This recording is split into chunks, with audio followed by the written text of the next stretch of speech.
Welcome back everybody to another in my in-depth model build videos, and this is episode 7 in my build of this, the ICM 1/48 scale Hampden Mark 1. Now, in the last video, I did some work in the wheel wells, got those painted and weathered. I did a bit of work weathering some of the parts I've painted steel, and I ended it with doing some work on the wheel well, and the landing gear, I should say. And in this video, we're going to continue with the landing gear, and we'll move on and see where else we can get. So that is the plan. If you haven't seen any of the previous videos on this, I'll put a link up above to episode 1. You can watch them all in the proper order, or just go back and jump in where you happened to let off. But on that note, let's get into it. Keep building this Hampden Mark 1. Hopefully get some real progress done on this kit. Yeah, as always, my name is Sean, and this is Sean's Aviation.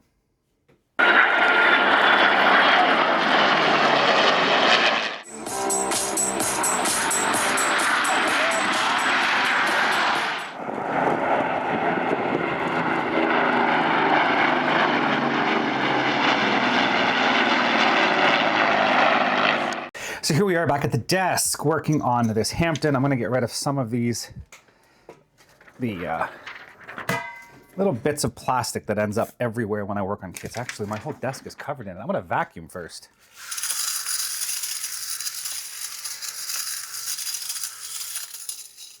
Okay. So yeah, let's get started. As I mentioned in the intro, we were working on landing gear at the end of the last episode. And I came to a realization, so I need to assemble some of these parts, but I came to a realization when I was actually laying in bed last night thinking about what I was going to do on these kits and what I needed to do and what order to do things in, which, you know, anyone who builds models knows exactly what I'm talking about. And, ooh, I forgot to do one. I came to a realization. I'll clean that other one. I forgot to clip off. Actually, I'll clip the part off now.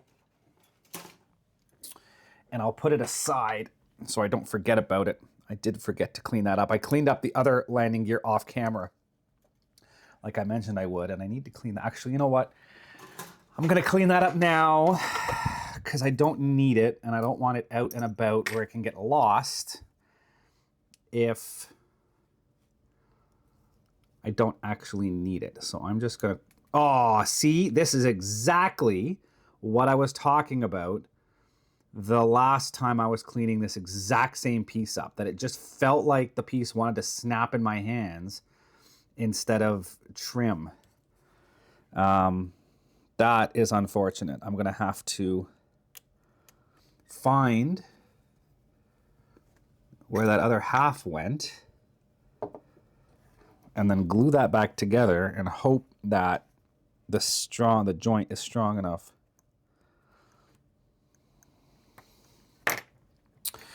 on the final kit. Oh, that's so annoying. Just quick single lapse in concentration, and that's all it takes to do something stupid like that.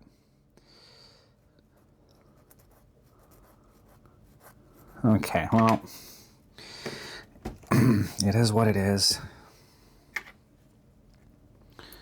Let's get this glue back together. Set it aside to dry. And we'll continue on with what I was going to talk about with the landing gear.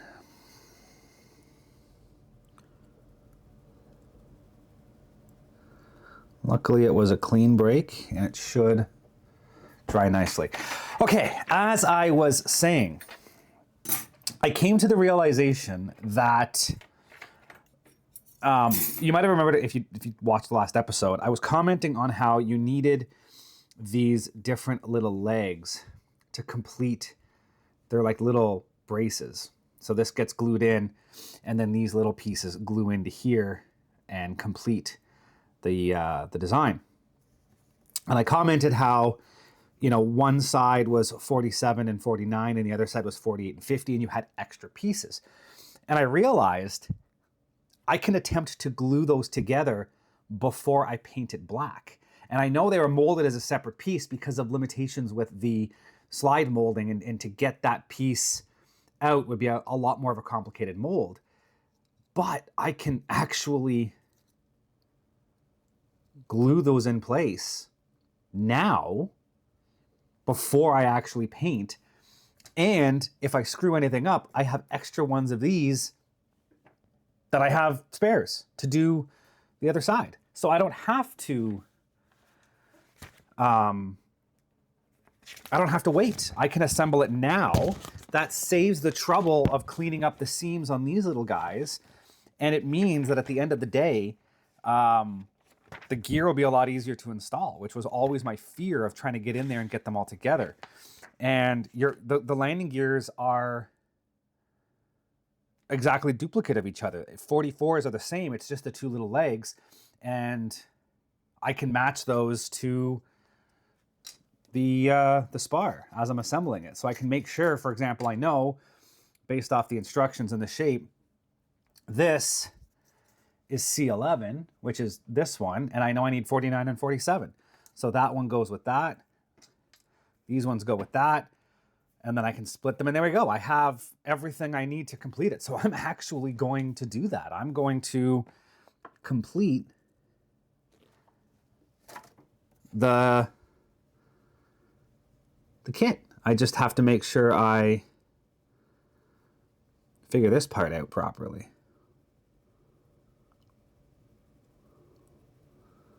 I don't know which way this goes, and I want to make sure. Right, this is... I'll show you in a second another little annoyance I have with this kit. Something I did off camera. I'm going to do the other part on camera just to show you how annoying it is. There isn't really... Okay, so it looks like that little foot is what fits into here. And that fits. Okay, I'm just gonna go for it. I'm gonna send it. Like I said, worst possible outcome is I have to use the spare part that I have on the other sprue. But I think I can pull this off and not actually need to use the spare. I need to sand that sprue gate off without ruining or breaking anything like I did the last part.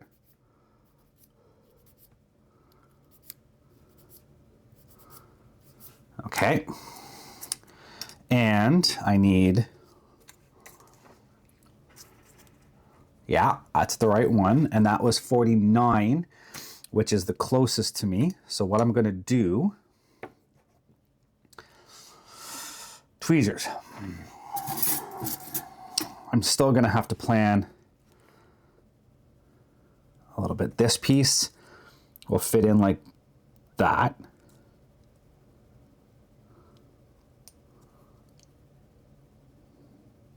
So I'm going to put the glue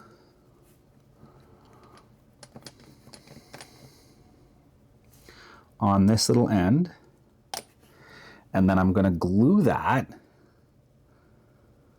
onto the main landing gear in roughly the position where it needs to be glued. And then I can hold it in place, and that should allow me to match, just like that, match the angle.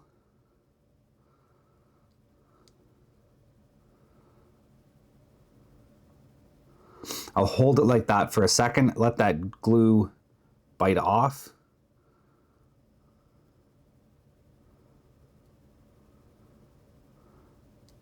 And then if I let that sit, that should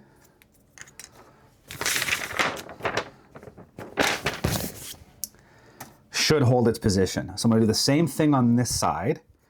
I'm going to do the same left one, which is 48. I'm going to do exactly the same thing I just did. Cross my fingers that I don't screw anything up. And if that works, then I am going to be in a really good place to glue at the end.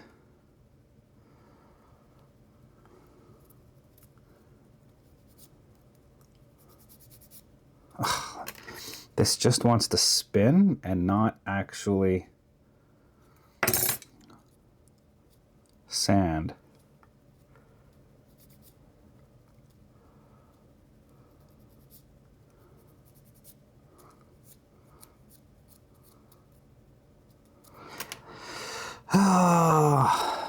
As much as I love to sit here at this desk, I really want to go upstairs and watch Olympic hockey.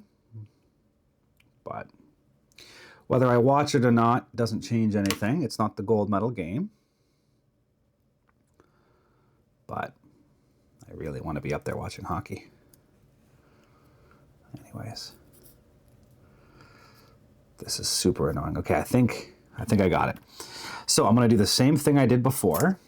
I'm going to grab the piece in the right orientation.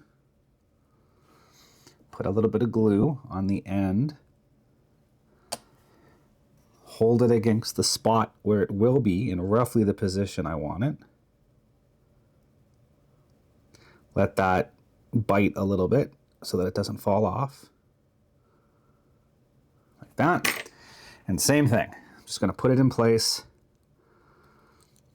Oh! I slipped.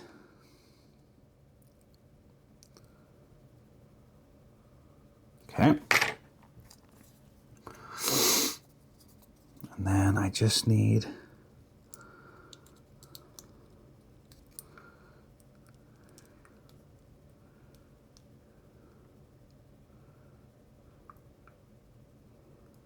there. Same thing, just hold it for a second.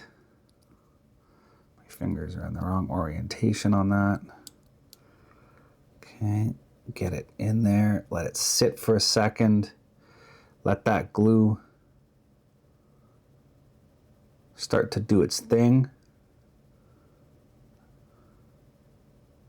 I'm pretty happy with that. And then we're gonna let that sit and we're gonna let that dry. And now I need to ensure I keep everything oriented properly so I don't mix up which part is which. And while that's drying, I'm going to assemble these next parts, which are sort of the rear stabilators, the rear supports for the gears. Now these are also mirror images of each other, or I should say they're not mirror images of each other. They are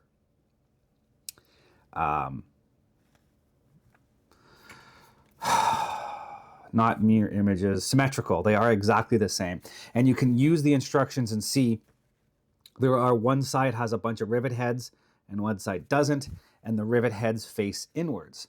So I know that is one side and that is the other, which means that should match to that.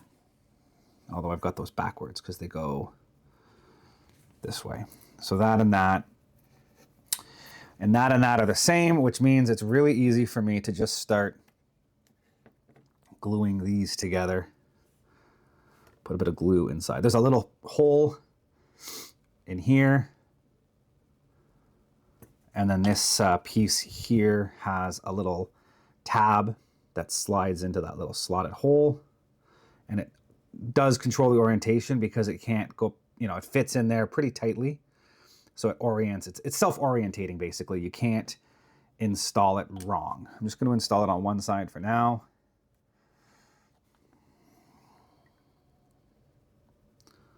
Let it dry. Then I'll come back and glue the other side on.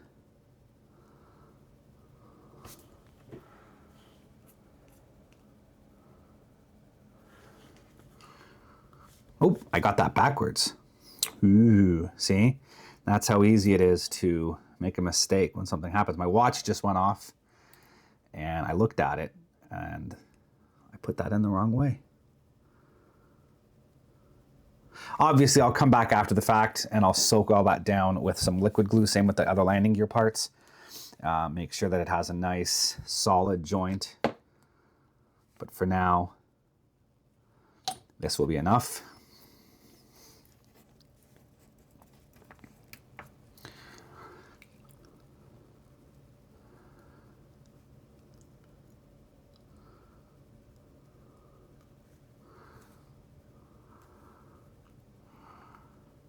And then that, well, I can't really show you right now. I don't want to break it, but when this gets installed into this, this tucks into this little pocket over here and then supports the landing gear, which comes off the front. It's a nice little landing gear assembly, I have to say. It's just, it is a little finicky. You're trying to square up a whole bunch of different parts all at the same time. And it's not the easiest. I want those a little wider. You got to get them parallel this way, and you want them, you can play with this toe in and out. You want those vertical this way, and you want them parallel that way. So they are a little bit of a pain. Now, the other thing is, if they're a little on the in, you've got a bit of play with it. So if they're a little tight, up and down parallel is most important. If they're a little tight, you can squeeze them out when you glue them together. So I'm not terribly worried, but you want to get them as close to being parallel and true as possible. And you can play a little bit on the final install to get them right. So that, I think that's about right. Let's turn that and see how square they are. Yeah, this guy's a little angled. Yeah, you know what? That's not horrible. That, as I said, these all get painted black. So I'll put these up here so they don't get smashed. I'll let them dry. We'll go back and finish these, and then everything can sit. I just mixed that up, didn't I? I think that was there, and this one goes here. Yeah, long and short, long and short. Okay.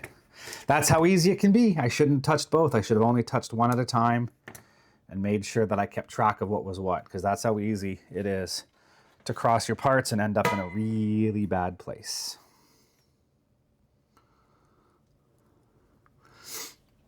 Now again, I got to deal with this little tiny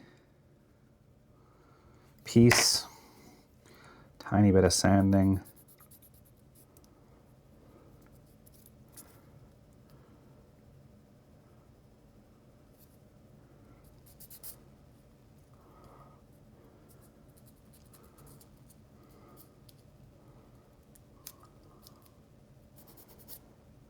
Yeah, actually that one was a lot easier. Okay, so grab it, make sure the foot has a little angle to it. It looks like a foot. That little angle kind of, when this goes on, the little angle points towards the gear. So the feet sit inwards with the kind of toes pointing towards each other. So that is a good way to make sure you have this in the right orientation. And then glue on the end.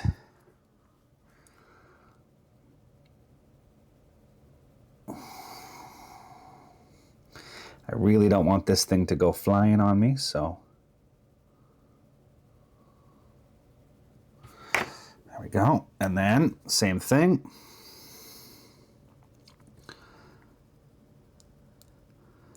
Get that in, roll it forward. That side should still be lined up. That side.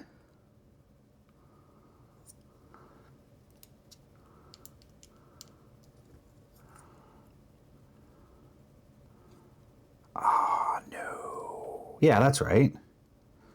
That's the high one. That's the longer side. The shorter side is on the low side. So the other way to tell, one side sits up on the little pedestal. That will have the longer leg. The other side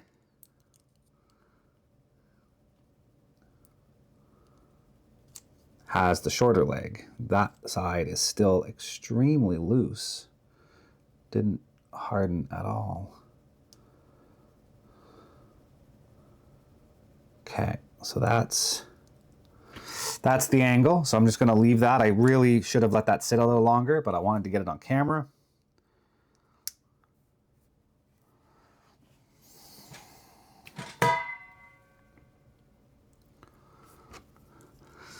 Unfortunately, this is not going to be the end of the fiddly things we're going to be working with. As the next step, also has fiddly things. So, fun day for all of you out there getting to watch me sit here and suffer with little tiny fiddly parts. Okay, so that one goes to that side. Same thing, orient it properly, touch of glue. Get that come on, roughly in the position I want it. Let that glue tack off. And then same thing. Line everything up, roll it back. That side's moved slightly.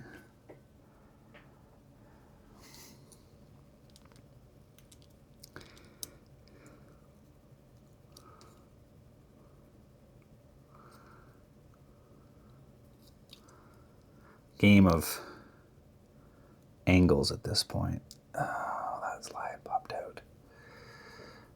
It's also hard because you're trying to hold multiple pieces all at the same time and not have anything go wrong. And there we go. There we go. Got the angle. Everything's in its spot. We'll just let that sit for a minute.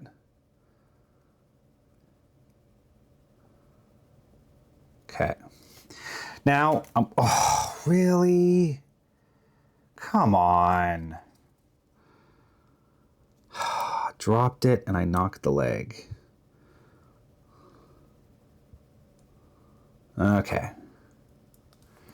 Now I'm going to let that sit. I'll put it up here with the other one and I'm not going to touch it. I'm going to let all those little legs harden up and then I'll come back later and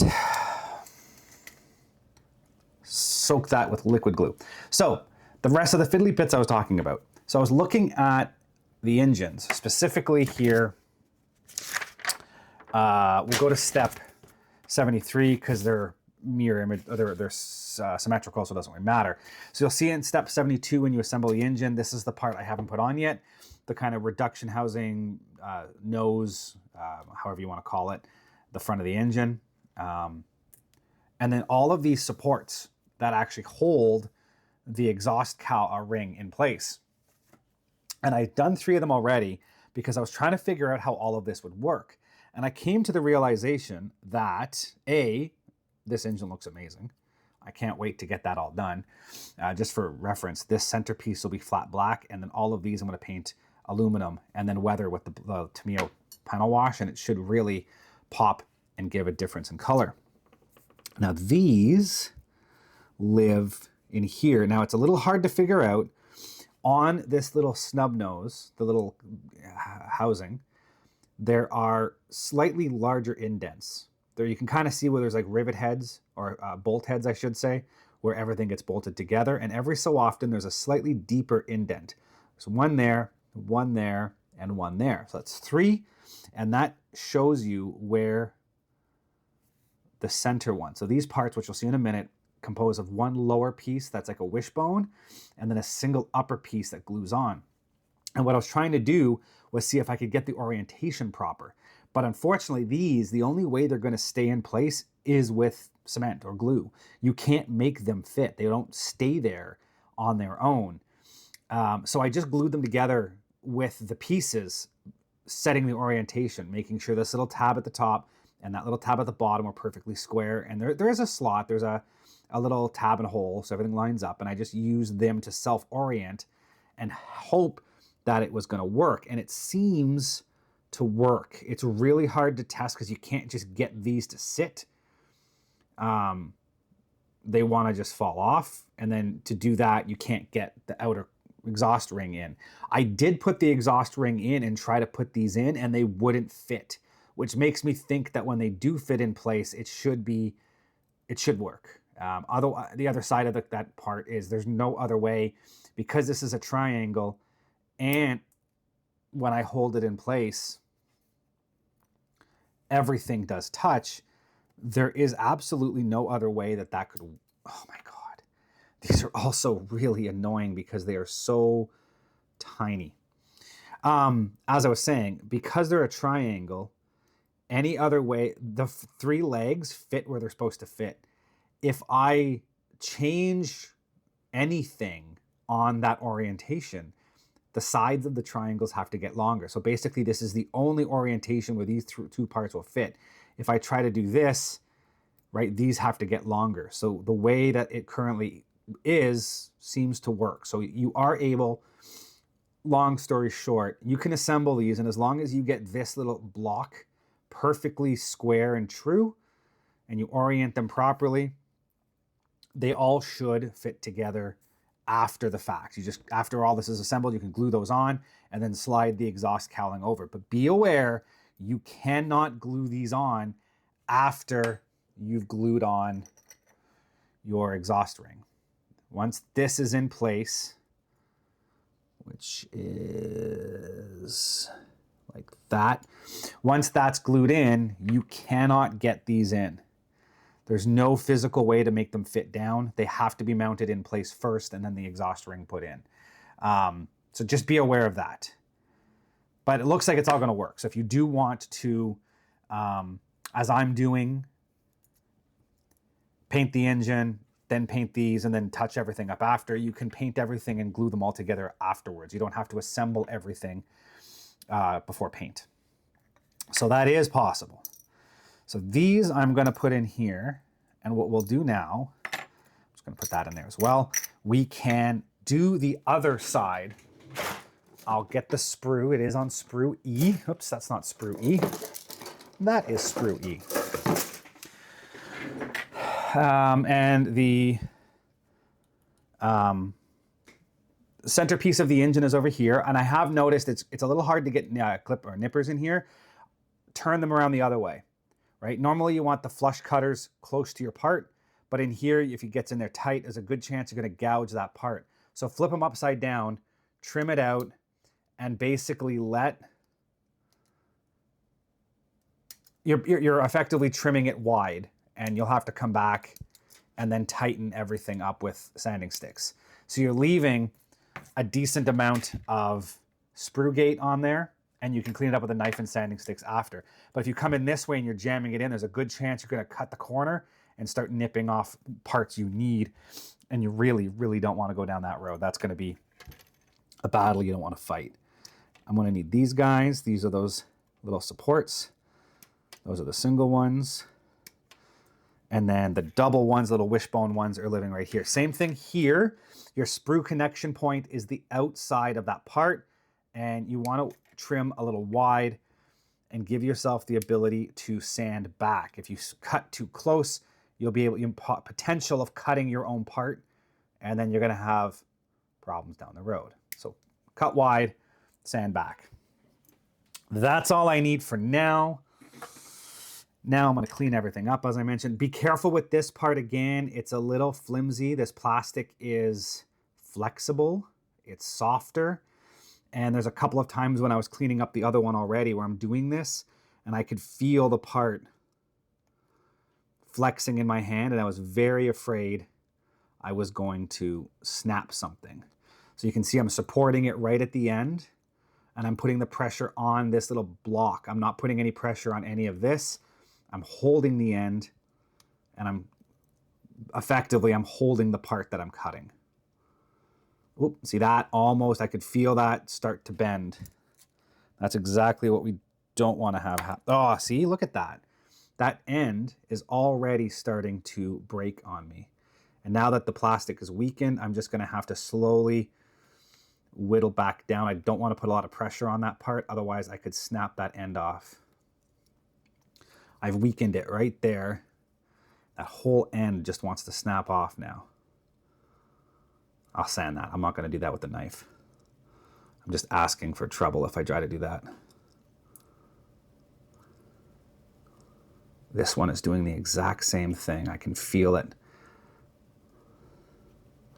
That one too. This is really annoying. I don't know what to say. The sprue gates seem to be stronger, bigger and stronger than the sprue gate here is stronger and much larger than this little piece, and it's it's causing that problem where you're putting all of the stress on the small part instead of on the sprue gate. Now that could also be a sign that my blade is getting dull. It has, to be honest, been a while since I have changed that blade or even done any type of sharpening. So maybe I'll do that offline. Get that knife blade. To be honest, I'll just change it. I have a lot. I found a package, a big package of X-Acto number 11.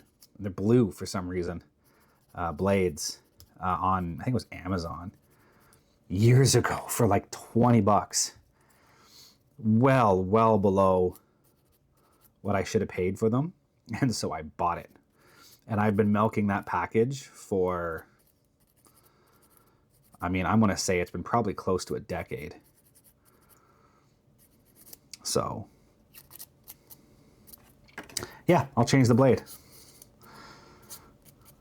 Okay. There's also one of these that has a sink mark. The other one had the same thing.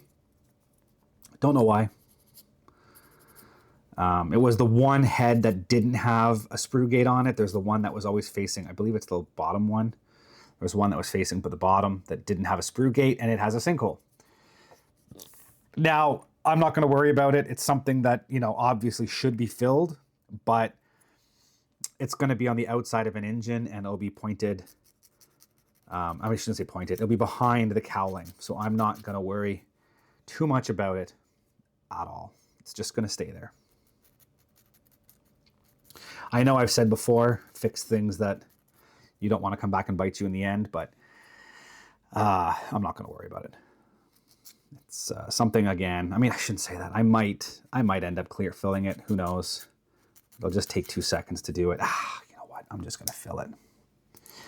These also are very easy to break. I tried earlier to trim them like the way I was doing, and I came very close to snapping one. So I'm just going to lay it on my cutting mat, cut it off as close as I can with a knife. And I've got a slightly coarser sanding stick here, and I'm just going to use that to sand down the sprue gate. I shouldn't say take the easy route out. Take the safer route. Slightly more work, much less chance of something being broken.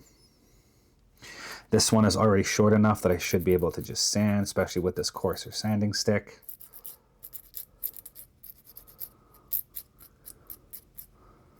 There we go, one more to go. And then I'll show you how, oh, that one's a bit big. Get this trimmed, and then I'll show you how I was putting these together. I mean, it's just following the instructions for the most part, but it did take me a while. I'm not going to lie. It's one of the reasons why I did this off camera.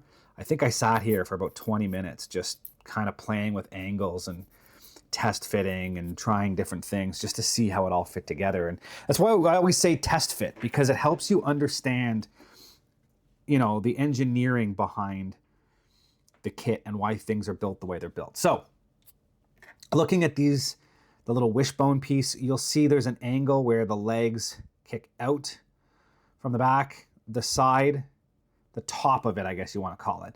And there's also a back and a front. So one side has a little circular hole. The other side has a rectangular indent. The rectangular side is the side that is going to be glued. So you put the cement down inside the hole. I always, again, try to put the glue or the cement into the pocket, and then the tab fits into it. And I find that's the best way to get good glue coverage. Now, as well on these, you have a kind of a long side with a short tab and a short side with a long tab. The short side with the long tab fits against the engine. The longer end with the shorter tab fits in to here. Also, one side's square tab, one side's a rectangle tab. So the longer rectangular tab or the shorter rectangular tab is what goes on that end. And as I mentioned, I effectively, you want to make a right angle triangle with your shape for the most part. You want one side vertical and in line with that end, and then the other side, the wishbone side, kicks out on an angle, and you end up with effectively a little right angle triangle. And that seems to be, as I mentioned when I did the other ones, they seem to line up properly. Everything looks right. I won't know until I actually go to it. Oh my God, these little things. They are so hard to have a hand on. And then you want to make sure, as I said, that this little square end is square. When you're looking down this way, it's in line. You want this single piece to go right down the middle of the wishbone.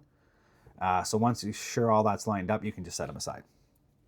I haven't gone through even on the other ones yet. Everything still needs a good soaking in liquid glue, but I'll do that a little while later. I'm sure I've mentioned it a number of times, but this liquid cement, what actually happens, it's not like a traditional glue when you think of a glue.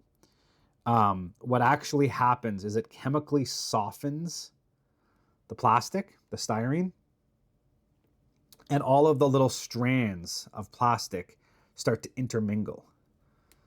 So I always say, if you think of a glue is like mortar, where you have two sections. You know what, let's like use this. You have something, you apply glue, right?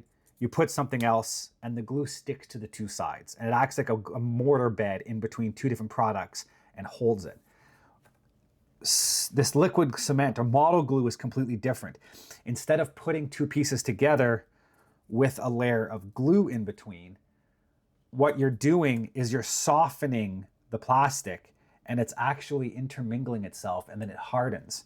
And the two sides become chemically one solid piece of plastic.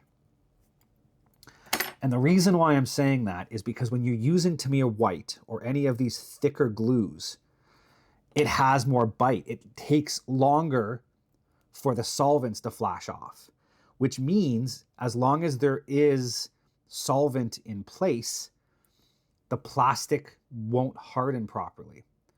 So when you're using a thicker glue, like the old, if you've ever used, I don't know how long you've been in the modeling world for, but if you've ever used the old Testors orange tube, the stuff I grew up using, your joints could stay wet for hours. There used to be this thing, if you put too much glue on a joint, the joint would never, because there's so much solvent, it would never dry properly. You would end up with a rubbery joint. The plastic would always stay soft because there was just so much solvent in it that it would never dry.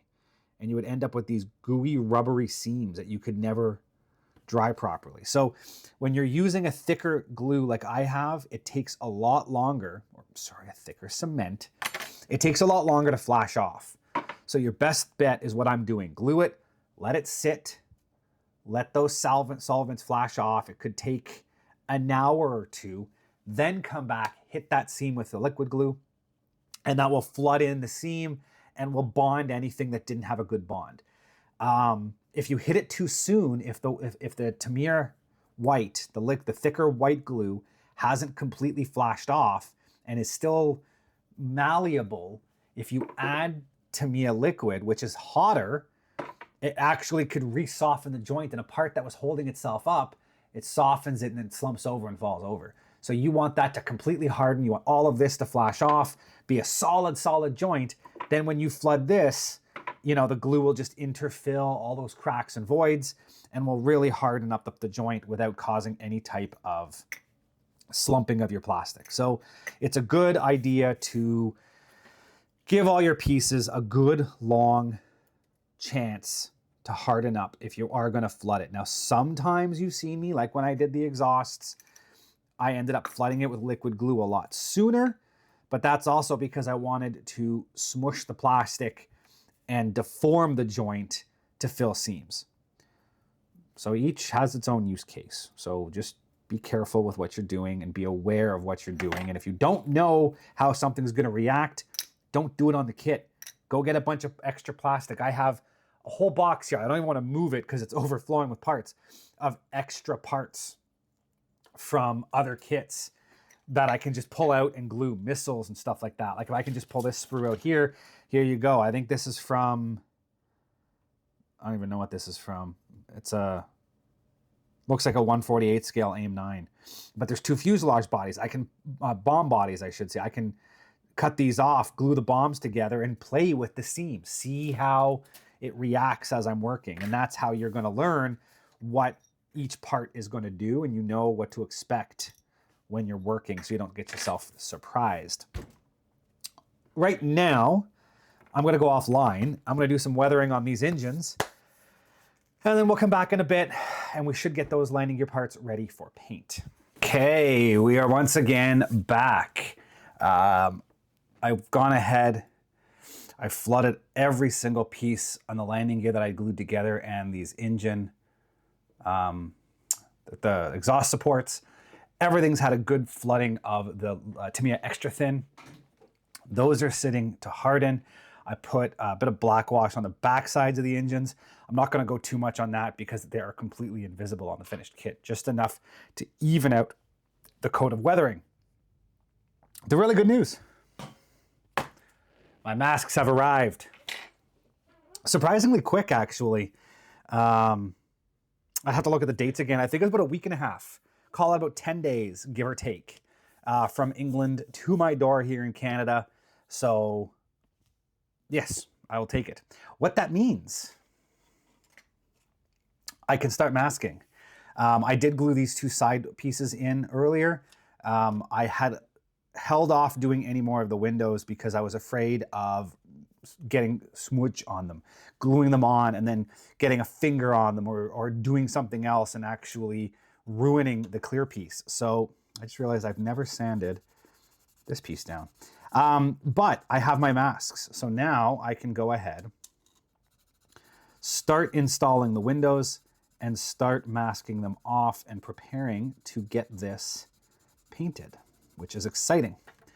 I mean, more specifically, it's going to be a coat of primer at first, but anyways, let's start. These are the Edward pre-cut masks. At the moment of filming, they are the only masks I was able to find on the market for the Hampden. I did look around for some other options, and this was it. They also had two different versions, one that was exterior only and one that also included interior masks. But I'm not going to bother painting the interior. I'm just going to mask the exterior, paint the interior color first, and then the exterior color. So you will see the green outlines on the window the way you should. But I'm not going to bother masking and painting the inside. Larger scale kits, it's worth it. On something that's this scale, it's really not worth it, in my opinion, to go down that road. So let's start. I'm going to left hand. You can see that they are over here. I do like the fact that Edward has started to color code these. It does make it a little bit easier to find the one that you do need. Instead of just shapes, the color coding does make life a little bit easier, especially for some of the kits where you have multiple masks or windows that are all relatively similar in shape and or size. I need a little bit more light. That mask did not go down the way I wanted.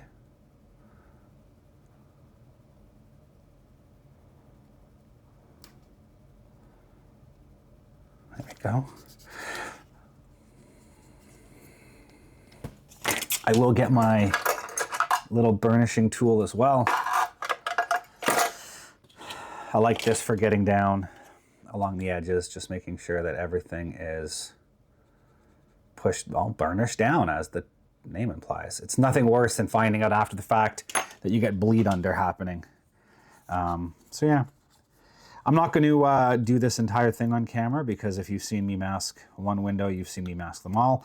I haven't really used pre-cut masks in a while. I've definitely been going along and doing them by hand and making my own just by putting tape in and then cutting a lot around the window frame.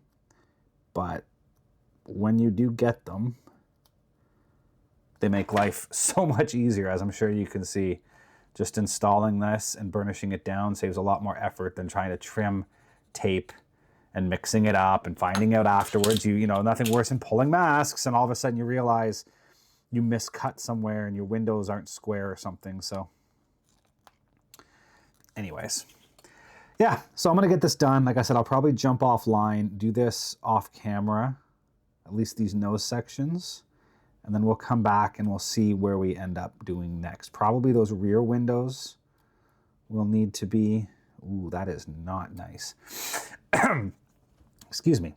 Those, excuse me. Those rear lower windows will need to be installed. Probably be my next. Oh, this window needs a little pulling.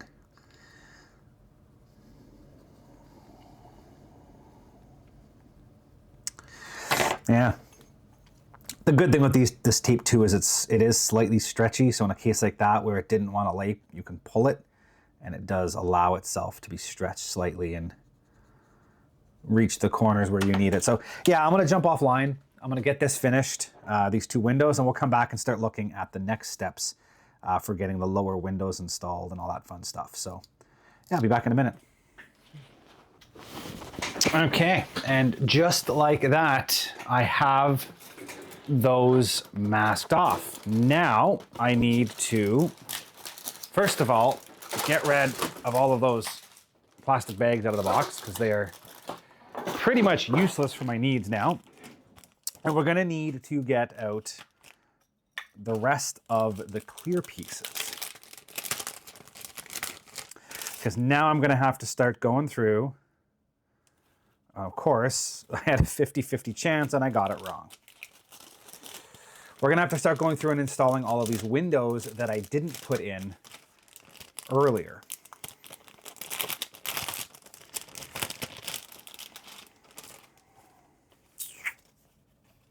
Yes, there we go. Okay, so we're all the way back to step 2. And I need that side of the fuselage. And I'm gonna need G17, what? Yeah, 7. That's all the way over here. I'm gonna trim off this sprue gate now.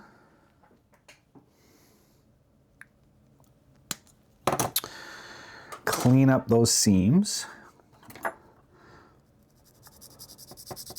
Working with clear parts is always a little bit of terror mixed with exhilaration, because it's fun to put the windows in and start to see it all come together, but it's so easy to make a mistake if you're not careful. There's a sprue gate right on the seam, and I don't think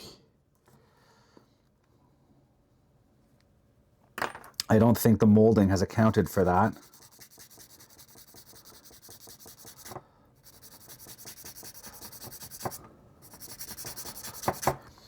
And I don't want to end up with a step in that window being installed.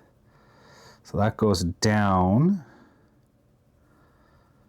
There's the tiniest imperfection. I trimmed that wide and it looks like it's still left a little kind of mark in the clear perspex, almost like a stress fracture from when I trimmed it. I hate doing stuff like this, but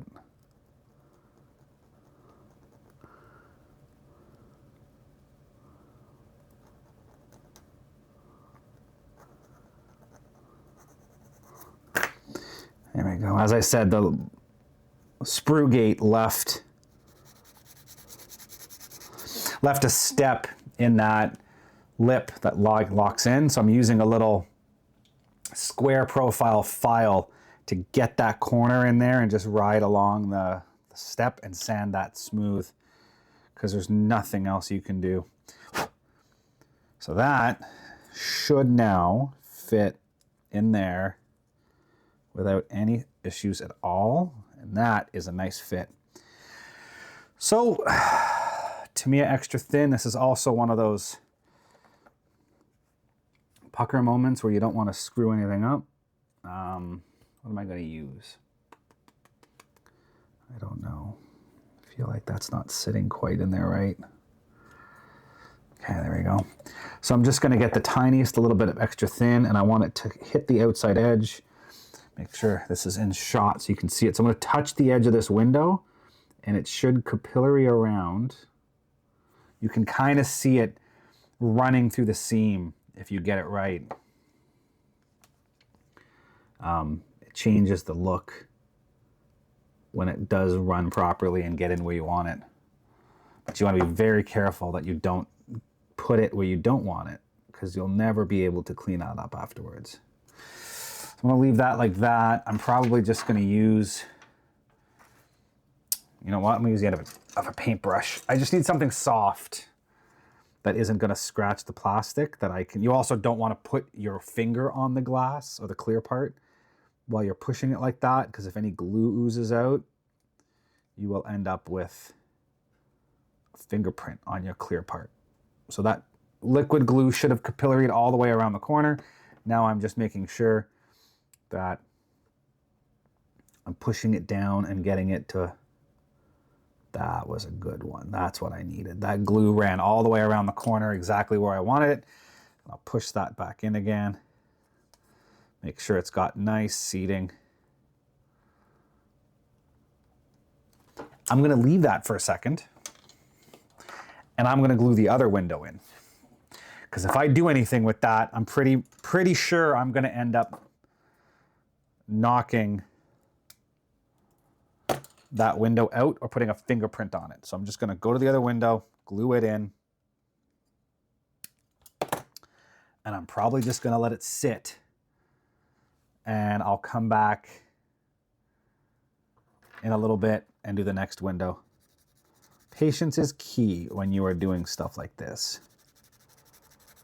You rush, you're gonna make a mistake.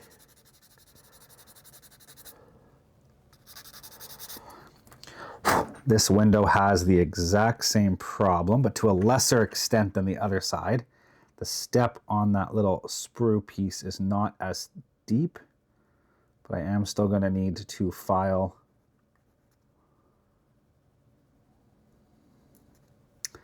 that down just enough so that it doesn't leave a mark. Or I should say cause a fit problem.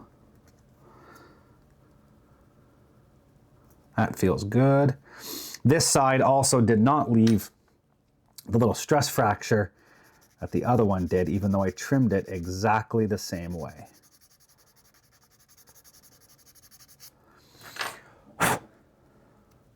Just shows you how random clear plastic can be sometimes. It is one of the hardest things to do with a model is clear. I prefer to use photo etch over working with clear styrene because it's so brittle. You just never know which way it's going to go. That one is in there nice. I will end up eventually giving those clear bits a wipe down at some point. Make sure I get all the dust off of them and any fingerprints and everything. I'm gonna put a little bit of glue up here at the top. I saw it go through the bottom seam exactly how I wanted. That should be good across the top. And I want just a little bit along this outside seam. There we go. That's exactly what I wanted to see. You touch it and you can watch that glue run down and capillary along that line, along the seam. And now I'm just going to give it a gentle push with the back of that paintbrush. And that is nice. So you can start to see how you can't even tell I put that window in there. And you get a bit of a reflection right there from the light, but otherwise, you know, the clarity is insane. So yeah, super happy. I'm gonna let those, as I said, I'm gonna put those aside. I'm gonna let those dry a little bit, make sure I'm not gonna accidentally put a fingerprint in the glass. And right now I'm going to take this time and I'm gonna start prepping these landing gear bits for paint. So just clipping them on my alligator clips. And then I can go get these things painted.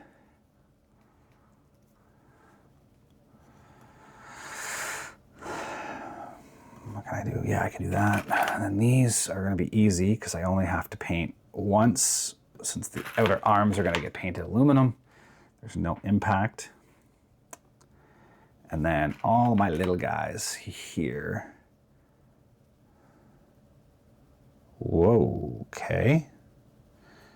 That was interesting. I apparently put so much glue when I was explaining earlier about how, yeah, you know what? I'm not going to bother too much with these. These still feel a little rubbery. I might have put a little bit too much liquid glue on them. I'm also not going to care too much about the shape of that end, since it is going to be tucked down underneath the exhaust ring. I'm just going to go with it as it is. Bit of weathering, black wash. You're not even going to notice any issues with that. But I was going to say this one, I don't know how well that's going to come up on camera. Where it was sitting, it's like it softened the plastic so much, the weight of it caused the little tab to deform. It's like flattened itself against the desk. I've never seen that before. This is so hard to... You know what? I'm going to use a slightly coarser sanding stick just because I don't want to...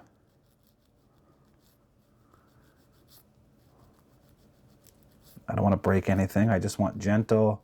I'm not even pushing at all. I'm just literally letting the weight of the stick do the work, and that's a little bit better. So that's pretty much ready for paint. So I'm going to start painting these while everything else is drying up. And yeah, that's all right. I'm not going to do the propellers quite yet. I was going to. I did realize that for the yellow tips, I'm going to do something I don't normally do when I do propellers. But to be perfectly honest, I really should do every time I paint propellers. And that's, I'm going to paint the yellow first. So I'm actually going to go in, paint the tips white, and then paint them yellow, then mask off the tips, and then paint the props black. It's not how I normally do propellers, but on this case, I think I'm going to do it. I need to get in the habit of doing things to make my life a little easier instead of trying to paint the yellow after the fact and getting all kinds of weird shades and problems. I'm going to try to do it first. So yeah, this will go offline. I'll get painted black. And yeah, let's come back in a few minutes and we'll get working back on those windows. Okay, so I went ahead and I installed the next little window back. Didn't think it was worth doing all of the windows online. I mean, it's all the same thing. The next one I'm going to do is the back window, which is G1-1, which is this particular one right here. So same thing, trim it off, leave a good length of sprue, slowly trim back. Don't cut too deep with the knife, and then we'll sand it off with the sanding stick. And I am oh wait, actually, little bit of a draft angle on that particular piece, so it needs a little bit more work. I am happy with that. Now, how does that... That actually fits in there. I have to say, the engineering in this kit, I've said it a couple of times, it's absolutely beautiful. Even this little curved window, when you look at it from the outside, it's perfectly flush with the outside, and it's got lots and lots of gluing surface on the inside. So full marks to whichever engineer at ICM put this together. They deserve a pay raise and then some. So same thing. Touch the corner with a bit of liquid glue. Let it capillary in and around all the edges. I'm going to get the bottom edge here as well.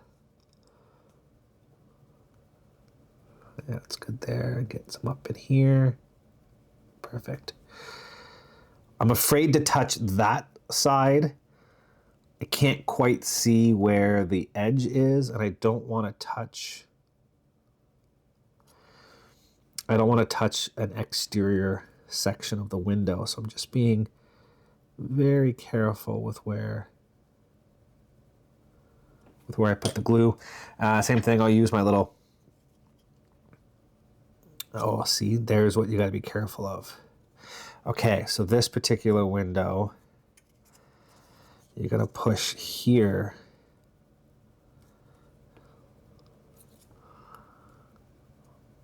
So it sits in the lip at the top, but then it floats at the bottom. It doesn't actually have a lip that it sits on.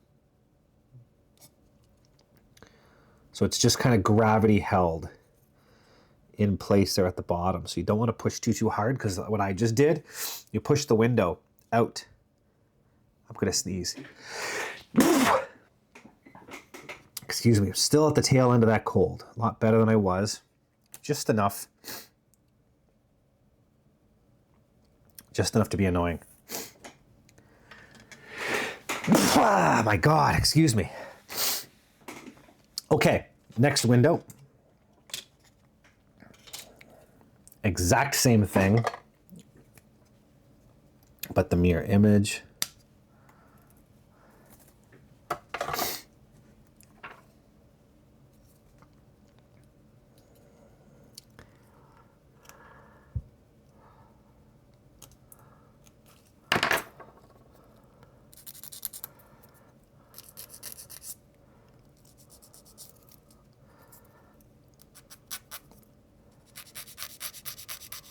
It is worth noting that that edge that has the cutout is actually going to be a butt edge against the other fuselage half. So that is something to keep in mind when all of this gets assembled. Oh, this window does not want to go in as easily as the other one. What am I doing differently? Okay, there we go. Excuse me for that.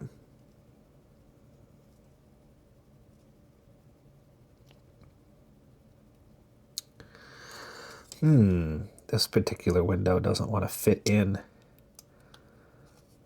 There we go. There we go. It just needed to be picked up and put in place, and then of course it pops out. It is possible to have this window in place and not have it seated as far down as it needs to go.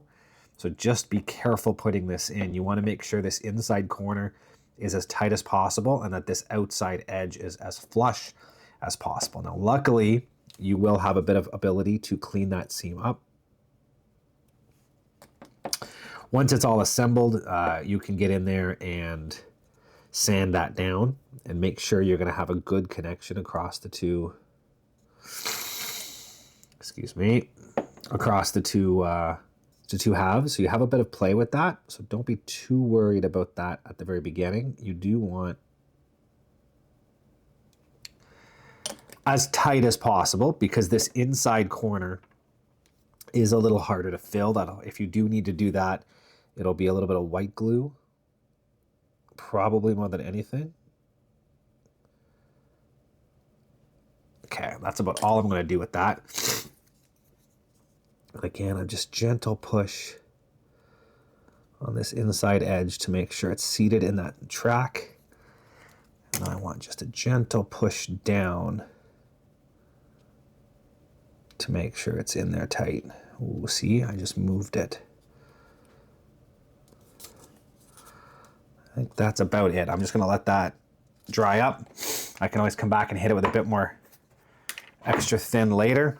One thing I do want to check, which I know I'm kind of jumping ahead a little bit and I'm asking for a mistake doing this, but I want to see how well that seam lines up. And the answer is absolutely beautiful. Once that is actually painted up, you will almost not be able to tell that there was a window seam down that middle. And I still have to figure out about getting that machine gun down in there. I'll deal with that later. I will do that before I glue the fuselage halves together, but that is looking wonderful. So I'm gonna let all of that sit and dry, and then we'll come back and mask. Okay. Those windows have now sat long enough that I feel comfortable masking. I am going to put the rest of these windows back in the little bubble wrap, back inside their little bags, and back inside the box before I break them somehow. So,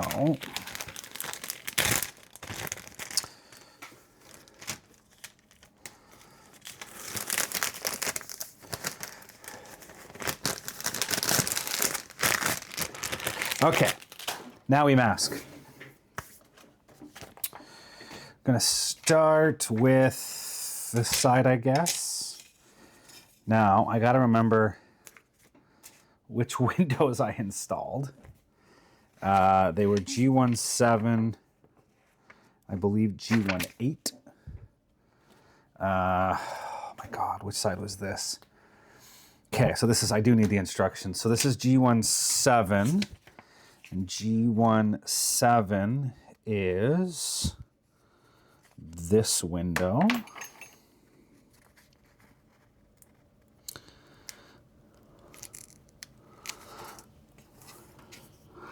Okay, so we'll get these all masked off. And then we're getting really close to actually being able to assemble this fuselage, which is exciting. Kind of bittersweet that it gets closed up. I will have to do a good photo shoot before I do that to make sure. This is F13, that's F13. F13 is the next one over. I will need to do a good round of photography before I button everything up, just to ensure that we don't lose anything. I want to make sure I do have, like I said, once it's buttoned up, a lot of that detail is going to go missing. It's going to be hidden. So I want to do a nice photo shoot, make sure I have all of the details captured so that, you know, down the road you can come back and see everything. And that was G11. And G11 is these two here. But yeah, like I said, you want to make sure that, you know, at least on my part, considering the website I have and everything else, it's nice to have that photography, that the record of what you put inside and all the effort you put into it. Because once it's buttoned up, it's all gone. And you just lose that ability to go back and look at it. And I like being able to go back and see, like I said, all that work I put in, the time, the effort, the skill, all that goes missing. It's just nice to have the pictures. So that is what I'm going to do. There is the tiniest little hole there, which I'm going to fill with some white glue before I paint, just to make sure that that doesn't. Although I guess I could do a coat of the interior green, see how it looks, and I can always add a little bit of white glue and touch that up after the fact. So we'll see. These masks are great, by the way. Okay, so that's that side done.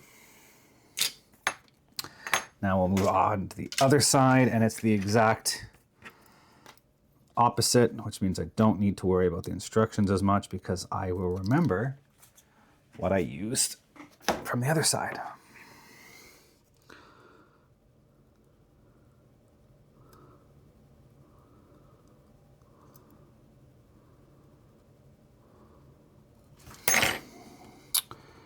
Burnishing tool is a huge help when you're doing this.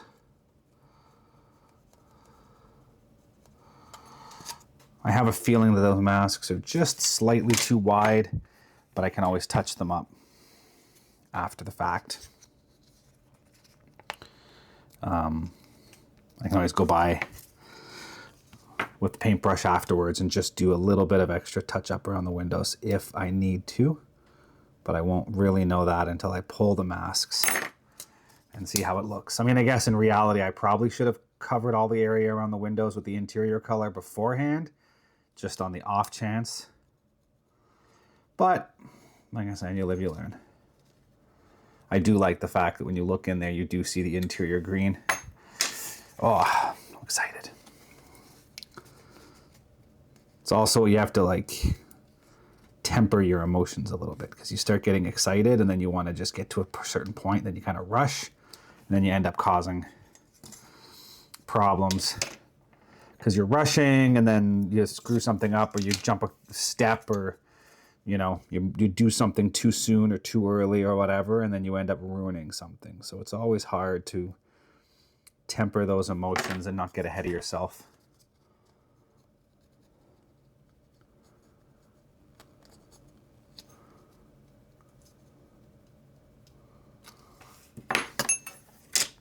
Last mask, and then that is pretty much all I need to do before I start assembling everything.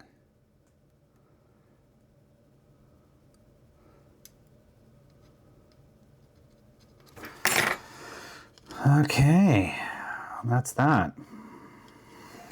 And now you can start to see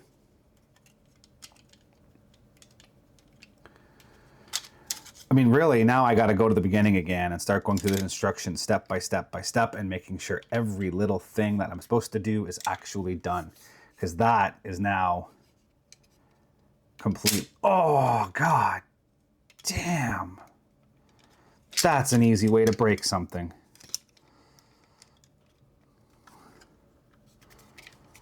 There's just the slightest mismatch here, and you got to just kind of like slip everything just a hair to get it all lined up.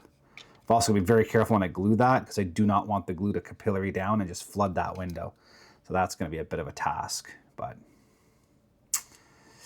anyways, the other thing I can do is see how well this piece fits in, and I might be able to glue that piece in after everything else, and then I'll just slide the machine gun in that way.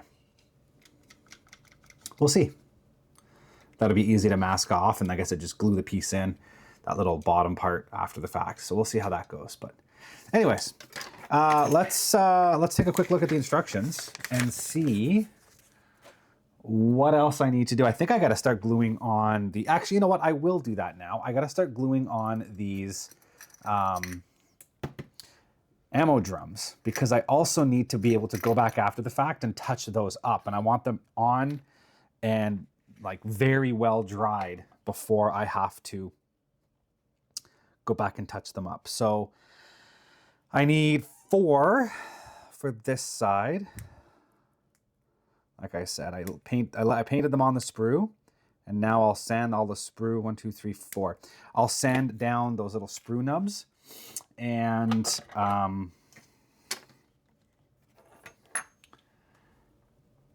touch up the steel paint on that back side after they're glued into the fuselage.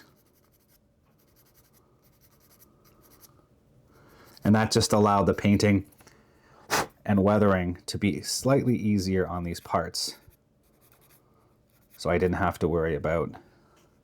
The other thing I'll do is, depending on where they go in the fuselage, I'll install them so that the part where the sprue will be pointing away from wherever you're going to be seeing, so that the slight touch-up is going to be even less noticeable for anybody who is looking inside. Just kind of hide all that. Hide the crimes where they won't see them. Yes. This is looking good.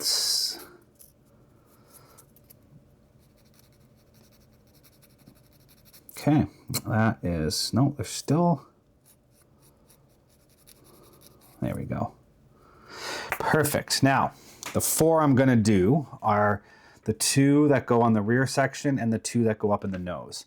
Now, normally I say I put the glue on the pocket side when there's a pin in a pocket.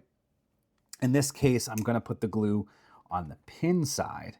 And that's just because it's going to be a lot harder to get the glue to stick onto the back side of that than it is to just put them on that pin that sticks out. I'm going to use my little wax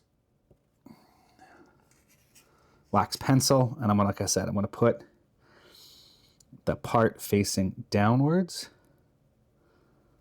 and I'll touch that up afterwards.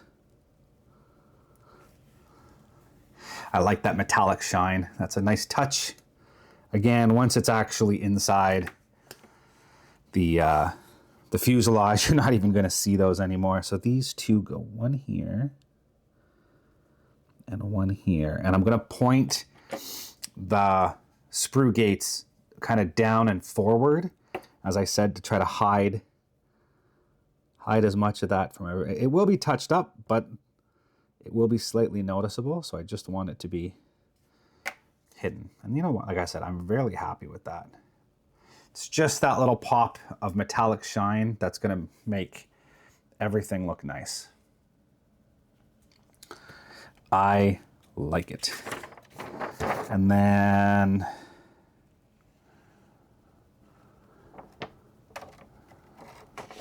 that is it until we get to this side.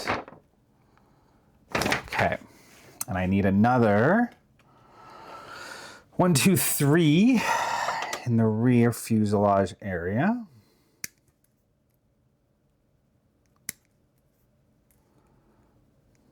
One more sprue that I can throw in the garbage. Again, that's always a great part when you're building, is being able to throw out empty sprues. Just like when you're at a point where you can throw the empty box out. Again, bit of a bittersweet moment when the box goes. I actually ended up just throwing out the box for my 1/144 scale -8 that I'm building. Just the other day, went out with the recycling. Again, it's nice because, you know, you're at that point where, like, you know, hey, every single part that I need for that kit is now sitting somewhere on this desk, either on the model or in a little shot glass. But it's also that moment when you kind of realize, like, hey, I'm not going to use that box again. It's gone. I know people who do keep box arts and stuff like that. I don't have the space. I don't have the space to keep them. So they end up, oh, there's more than that. There's 3, 4, 5. Anyways, I just don't have the space. It's a smaller house to begin with. I already have lots of models. You mix in kids and stuff, and you quickly run out of space. So unfortunately, they all end up in recycling. I do keep the instructions. You never know when somebody's going to need instructions or something. You know what I'm going to do? Which I don't think... Oh, I did unintentionally do it on that side. I'm going to make sure that the handles are all aligned. I have a feeling on the actual one it wouldn't have mattered. They're probably just being held by a clamp, and it really wouldn't have mattered how they were installed. But I'm going to go ahead and line them all up just for interest's sake. Oh, you know what I'm going to do actually? Because I want that sprue gate pointed away, I'm going to angle them all in the same angle, but it's not going to be straight. It's also going to give some visual interest. I like that. There we go. Yeah, I like that. I need another 2. I know this is a bit boring for everyone out there, sitting there and just watching me do the same thing over and over again, but I'm progressing with the kit, and that is exciting.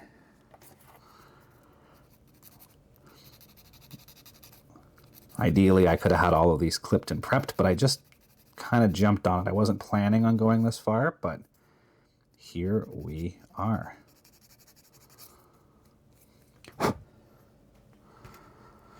I think there's another 2 or 3 that goes down inside the nose section.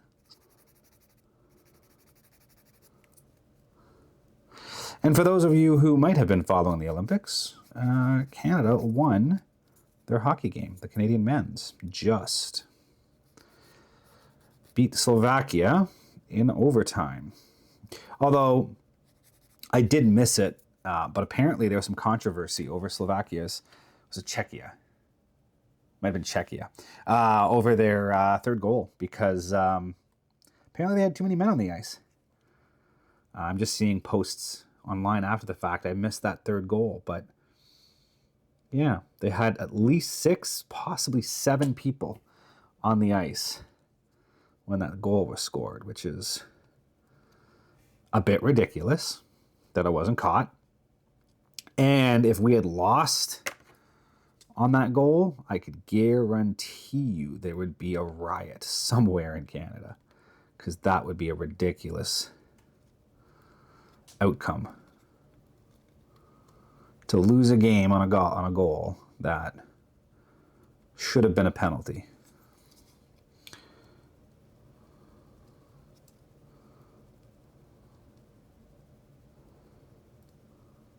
These two I'm going to line up. I don't know why. It's also behind a bulkhead. This little door bulkhead goes in between. So you're actually not going to see those very well. I believe some versions of this aircraft had a waist gunner that fired out of those little panels. I've seen some weird angled shots from inside the plane of a gunner, and I think that's where it was. But I don't actually know for sure. Yeah, 3 more down the forward fuselage. Looks like I might have extras of these. Not entirely sure, but I'll keep them in the Tupperware container or the shot glass just in case. But I will trim that down, get rid of the larger sprue, put that back in the shot glass somewhere interior, I guess. Last 3, and then this can sit for a little bit, and I'll let all of that dry, just so that I don't, again, you don't want to accidentally knock something and have one of these fall out, and then you don't notice, or you assemble it and then realize one's missing, and then, you know, you can't get back in there to put a new one in or something. So let it dry.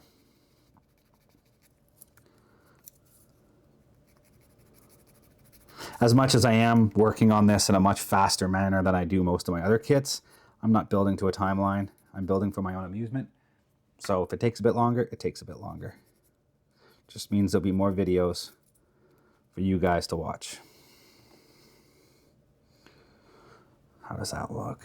No, still not quite enough. I think that's better. Okay, that's that. Let's glue these last 3 into place.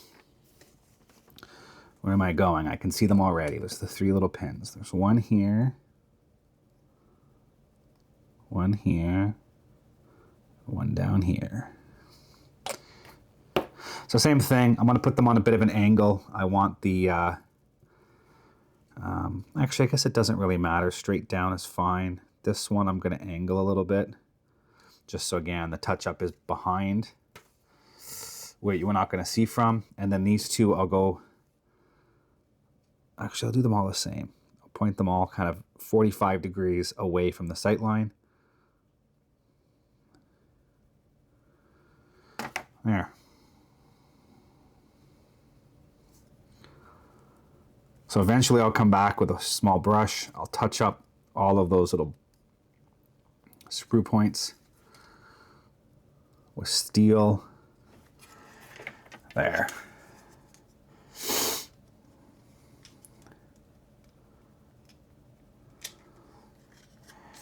How well does that look? Yeah, see, this will be nice too when you're looking down inside the gunner's area to see all that in there. This one you're not going to see very much of, but those ones down here you will. Looking inside the nose, you'll be able to see those ammo cans quite prominently in all those little areas. And again, it's just enough busyness to make it look busy. So again, we'll let that sit. We'll let that dry. I'll put these aside. Let those sit for a little bit. I got to come back and paint. And now when we look at the instructions, let's close the glue before I spill that everywhere. We'll clean up a little bit. I'm getting stuff everywhere. That can go away. That can go away. Those can go away. That can go away. Burnishing tool I'll keep. No, I'll put the burnishing tool away. That can go away. There we go. Nice and clean. Okay, look at the instructions. So we go back to the very beginning. Step 1, done. 2, done. 3, done. 4, done. 5 is done. 6 is done. 7 is done. 8 is gluing in the interior, which I'm not going to do quite yet. 9 is done minus some of these parts, but they can't be done until the interior is done. 10 is done. 11 is done. 12 is done. 13 is done. 14 again is gluing in interior. Not going to do that yet.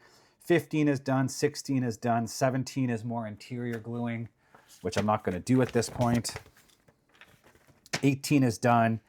19 is done. 20 is done. 21 is done. 22 is done. 23, 24, 25.